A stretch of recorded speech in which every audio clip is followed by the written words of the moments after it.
यहाँ पे मैंने एक राउंड शेप का मोल्ड ले लिया था और उसको मैंने ग्रीस कर लिया था और बटर पेपर जो है वो अंदर लगा लिया था।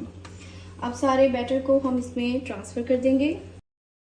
यहाँ पे आप देख सकते हैं मोल्ड में हमने ट्रांसफ़र कर दिया है। अब इसको अच्छे से टैप कर देंगे हम, ताकि जो इसमें एयर बबल्स हैं वो सारे रिमूव हो जाएं। और अब हम इसे प्री हीटेड ओवन में 120 डिग्री सेंटीग्रेड पर तकरीबन 35 मिनट्स के लिए बेक करेंगे। और जिनके पास ओवन नहीं है वो इसे पतीले में भी इजीली बेक कर सकते हैं।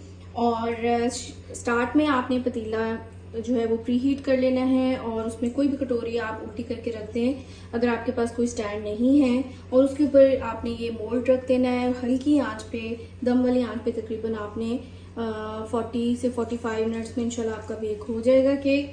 तो चलिए अब इसे ओवन में रख देते हैं जी। तो 35 मिनट्स के बाद जो है हमने ओवन बंद कर दिया था और आप देख सकते हैं केक माशाल्लाह से परफेक्टली बेक हो चुका है। और आपको कैसे पता चलेगा कि आपका केक जो है वो डन हो चुका है? आपने क्या करना है, एक टूथपिक ले लेनी है, उसे आपने सेंटर से इंसर्ट करना है और ये देखिए बिल्कुल क्लीन है। इसका मतलब है कि आपका केक जो है वो परफेक्टली अल्हम्दुलिल्लाह बेक हो चुका है। और अगर ये वेट निकलता है तो आप 5 मिनट्स और इसको बेक करेंगे और इंशाल्लाह ये डन हो जाएगा। आपने एक बात का ख्याल रखना है, जो बिगनर्स हैं, बार बार आपने ना तो अगर पतीले में बेक कर रहे हैं तो पतीला आपने नहीं खोलना और चेक नहीं करना, और ना ही आपने ओवन को बार बार खोलना है, उसको चेक करना है। तो टेम्परेचर जो है वो खराब हो जाता है और जो केक है वो आपका बिल्कुल बैठ जाएगा।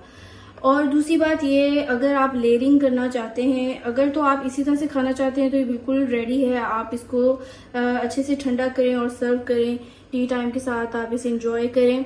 और अगर आप इसकी लेयरिंग करना चाहते हैं, इसकी फ्रॉस्टिंग करना चाहते हैं, तो उसके लिए सबसे ज़्यादा ज़रूरी ये है कि आप इसको अच्छे से ठंडा करेंगे और उसके बाद आप इसकी कटिंग करेंगे। गरम गरम केक की आपने कटिंग नहीं करनी, वरना वो टूट जाएगा क्योंकि बहुत ज़्यादा सॉफ्ट है। तो ये बहुत अच्छे से ठंडा भी हो चुका है। अब हम इसको 2 लेयर्स में कट कर देंगे और फिर इसकी फ्रॉस्टिंग तैयार करते हैं। यहाँ पे मैंने इसे डीमोल्ड कर लिया है क्योंकि ये अच्छे से ठंडा हो चुका था, इसलिए इजीली डीमोल्ड हो गया है। और अब हम बहुत ही एहतियात के साथ इसका जो बटर पेपर है वो रिमूव कर देंगे। माशाल्लाह से कितना सॉफ्ट आपका केक तैयार हुआ है। बहुत एहतियात के साथ अब हम इसकी कटिंग कर लेंगे।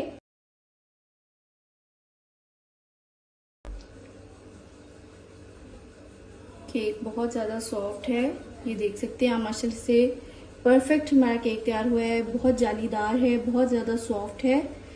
और अब हम इसे एक साइड पे रख देंगे और अब हम इसकी फ्रॉस्टिंग तैयार करते हैं। यहाँ पे हमने 1/4 कप मिल्क ले लिया है, डिब्बे का मिल्क है क्योंकि फुल फैट होता है और इसका जो फ्लेवर है बड़ा रिच होता है, इसलिए मैंने ये लिया है।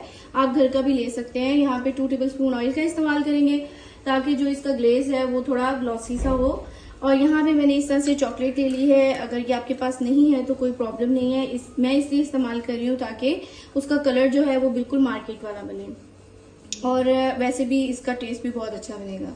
यहाँ पे हमने चॉकलेट एसेंस ले लिया है, 1 टीस्पून हम चॉकलेट एसेंस का इस्तेमाल करेंगे। यहाँ पे 4 टेबलस्पून शुगर है, इसीलिए केक में मैंने थोड़ी बैलेंस शुगर रखी थी क्योंकि हमने इसकी फ्रॉस्टिंग तैयार करनी थी।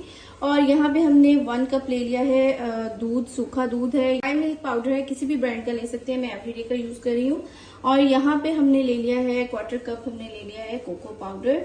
ये भी बहुत अच्छी कंपनी का होना चाहिए ताकि जो आपका टेस्ट है वो बहुत अच्छा बने। तो चलिए बनाना शुरू करते हैं। यहाँ पे हमने एक पैन ले लिया है, उसमें हम मिल्क को पहले गर्म करेंगे। जैसे मिल्क गर्म हो जाएगा हम इसमें डालेंगे शुगर, साथ में हम इसमें ऐड कर देंगे कोको पाउडर, मिल्क पाउडर और इन सारी चीज़ों को हम अच्छे से मिक्स कर देंगे ताकि कोई आंच जो है वो आपने लो रखनी है। सारी चीज़ें अच्छे से मिक्स हो गई हैं। अब हम इसमें ऐड कर देंगे चॉकलेट एसेंस और साथ में हम चॉकलेट जो है वो ऐड कर देंगे ताकि अच्छे से मेल्ट हो जाए। सारी चीज़ों को आपने अच्छे से मिक्स कर लेना है। चॉकलेट भी आप देख सकते हैं मेल्ट हो चुकी है। एंड पे हम इसमें शामिल कर देंगे ऑयल ताकि ये ग्लॉसी सा बन जाए। बटर भी आप ऐड कर सकते हैं।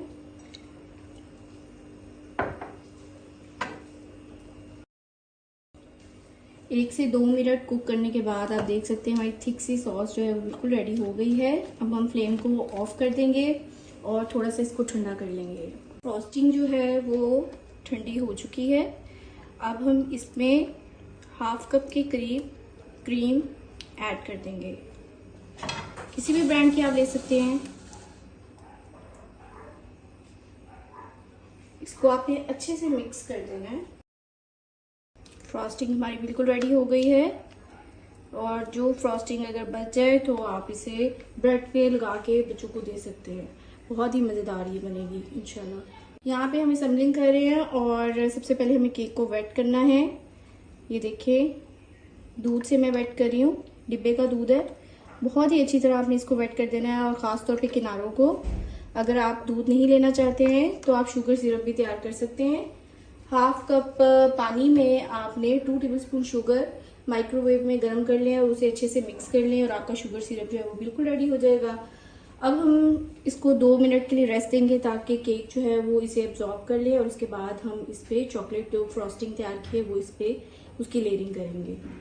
आपने जेनरसली केक को वेट करना है ताकि जो है केक मॉइस्ट रहे। आपने घबराना नहीं है कि हम ज़्यादा वेट कर रहे हैं, मतलब अच्छा सा वेट कर देना है आपने इसको। उससे क्या होगा, जब आप फ्रिज में भी रखेंगे तो आपका केक जो है वो बहुत ही सॉफ्ट रहेगा। तो चलिए अब हम फ्रॉस्टिंग की लेयरिंग कर देते हैं। मैंने पाइपिंग बैग में फ्रॉस्टिंग को डाल दिया था ताकि इजीली हम इसे स्प्रेड कर सकें। आप इसके ऊपर चॉकलेट चिप्स वगैरह भी डाल सकते हैं अगर आपको पसंद है। स्प्रिंकल्स भी ऐड कर सकते हैं। पैलेट नाइफ लेके इवनली आपने इसको स्प्रेड कर देना है।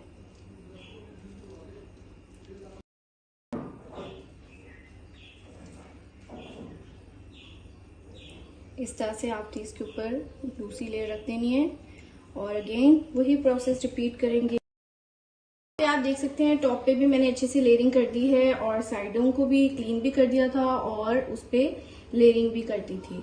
अब हमें क्या करना है, जो सादा क्रीम होगी उसे हम पाइपिंग बैग में डालेंगे और थोड़ा सा आपने कट करना है बारीक सा और उससे अब हम इसको डेकोर करेंगे। अब हम एक टूथपिक ले लेंगे और इस तरह से आपने करते जाना है। सेंटर में हम एक चेरी रख देंगे। जी तो हमारा मज़ेदार सा chocolate cake, moist chocolate cake जो है वो बिल्कुल रेडी हो गया है। अब आप इसे फ्रिज में ठंडा करें और फिर इसको सर्व करें। आपको ये रेसिपी बहुत अच्छी लगेगी। बहुत ही सॉफ्ट और मज़ेदार ये केक रेडी हुआ है। आपने इसे ज़रूर ट्राई करना है। आई होप ये रेसिपी आपको बहुत अच्छी लगेगी। अगर आपको ये रेसिपी अच्छी लगे तो इसे लाइक और शेयर जरूर कर दीजिएगा और अगर आप मेरे चैनल पर नए हैं तो इसे सब्सक्राइब करना मत भूलिएगा। बेल आइकन को जरूर प्रेस कर दीजिएगा ताकि मेरे आने वाली हर नई रेसिपी आपको बर वक्त मिलती रहे। Thank you for watching. अल्लाह हाफिज़।